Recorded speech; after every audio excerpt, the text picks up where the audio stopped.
Hello everyone, Johnny Hurricane here from GamersHeroes.com, and for today's preview we will be going over what's to come in Star Wars Squadrons.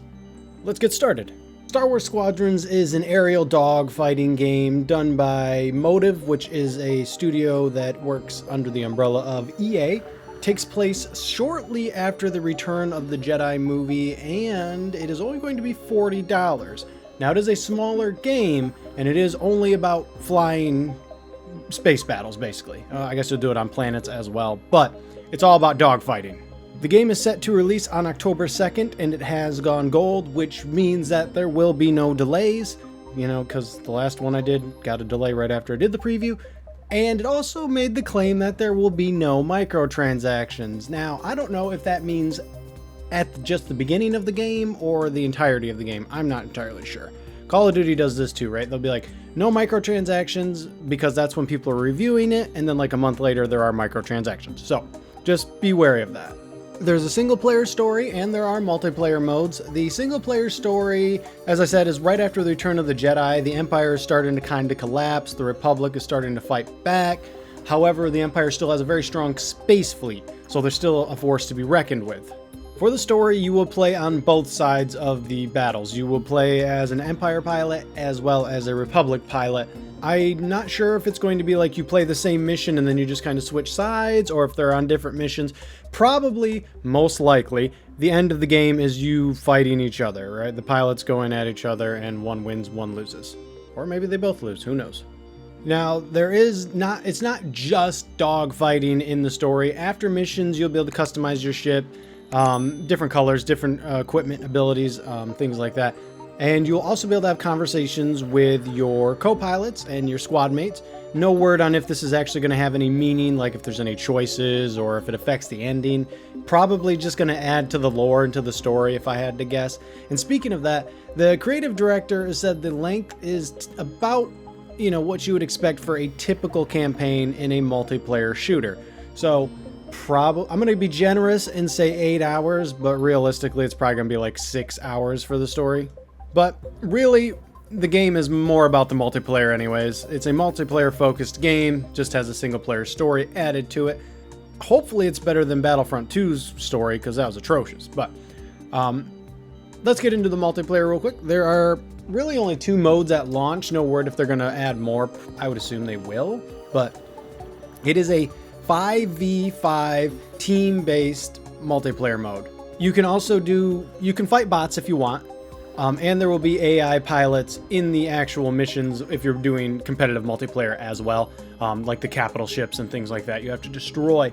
So it's a 5-man squad, as I said. Unfortunately, there's only 4 ships, which if you're gonna have 5v5, you might as well add that 5th ship. That's all I'm saying. But let's go over the ships really quick. For our fighters, we have the TIE Fighter and the X-Wing. These are just the balanced ship. They have good attack, good speed, and good defense. They don't excel at anything. For the Interceptors, we have the TIE Interceptor, obviously, and the A-Wing. These are the fastest ships. These are the ones that if you have someone that's like getting away, perhaps there's like a mini ship that the enemy is escorting, you want to get in there real quick like, these are the guys that you want to use. They're the quickest ships in the game. We also have support ships, the TIE Reaper and the U-Wing. These are the types of ships like they'll heal you, they'll give you ammo and supplies, they help to keep you safe. They can also use like tractor beams and EMPs to disable enemies. So they're more of a tactical choice as opposed to a pure offensive choice.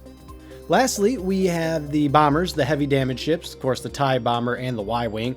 These are the highest damage, high armor, but very, very slow, and maneuverability, not good. But if you're attacking an enemy fleet, especially if you're attacking a capital ship or a flagship, these are the damage dealers, and you really want to be using them.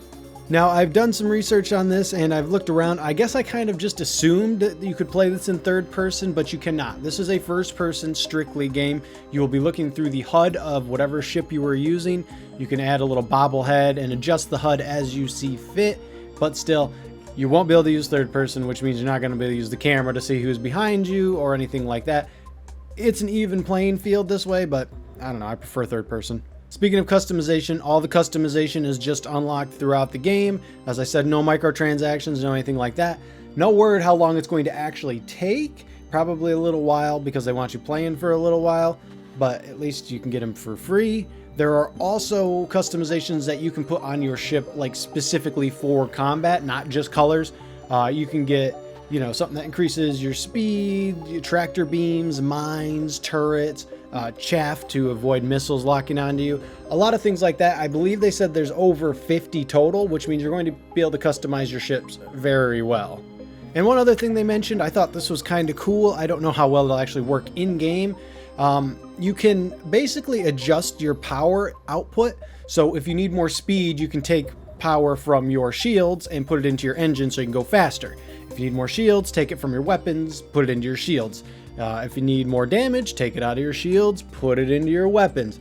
You can do this. Of course, if you mess up, you're going to get caught and destroyed real quick like, but if you know what you're doing, hey, it might work out for you. A couple other things. Let's talk about the multiplayer modes really quick. There is just a straight up dogfight mode, 5v5. This is basically the equivalent of team deathmatch except in space. You don't have to worry about objectives. You just got to kill the enemy. That's all you got to do. This is probably the mode where you will be learning about the different ships a little bit easier, because the second mode, the fleet battle mode, which, by the way, both of these modes you can just fight AI if you want, but in the fleet mode, this is more of an objective-based mode where basically you guys fight it out in the middle of the arena, or not the arena, in the middle of the battleground.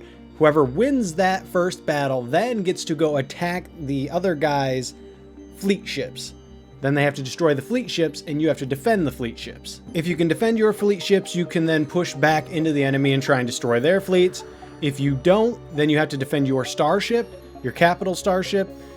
This is the situation. I don't know for sure, but I imagine if you do defend it, it's probably just a tactical retreat. Like, we can't push back hard enough. It's a horrific moral victory in this instance. This is the mode that's going to see the most play, of course, because it's the longest, going to provide the most experience and the most combat, all that business. I mentioned earlier you could customize the color of your ship. You can also customize your pilot for multiplayer, the various races from Star Wars, different outfits, and of course, there is a little bobblehead that you can unlock for your cockpit as well. Multiple ones of that. They've shown an Ewok so far, but I'm sure there's others that you can unlock throughout the game also. A couple other quick notes I was just reading up on. Since we're so close to next gen, I was wondering if we were going to have to pay for the upgrade into the PlayStation 5, Xbox One, or Xbox X versions. No, they're going to be free. That's what they said. At least for now. Don't know if that's going to change down the line. So once you purchase it, you'll be able to play it on your next gen consoles for free. And for those of us that have VR and have PlayStation VR, the game will be fully playable in VR as well.